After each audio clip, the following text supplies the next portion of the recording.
আজকে আমার মা আমাদের বাড়ি থেকে সোজা কাজের জায়গায় যাবে, সেই জন্য সকাল সকাল উঠে গুছিয়ে নিয়েছে, ৮টার মধ্যে ওখানে পৌঁছাতে হবে।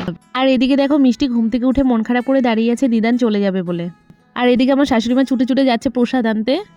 তারপরে মিষ্টিকে ব্রাশ করিয়ে শীতের ড্রেস পরিয়ে দিয়েছি। আর আমাদের পাশের বাড়িতে দেখো ওখানে চলে গেছে, ছোট ছোট ছাগলের বাচ্চা আছে আদর করার জন্য।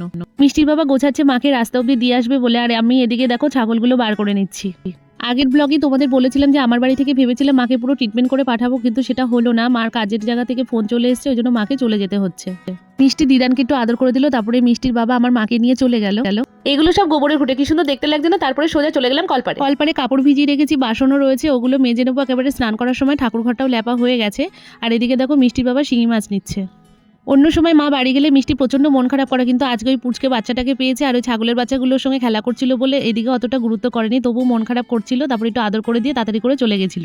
মিষ্টি মাছগুলো দেখে খুব খুশি, আর মিষ্টির জন্যই মাছগুলো নেওয়া হয়েছে। এই দেখো হাড়ির মধ্যে রেখে দেওয়া হয়েছে।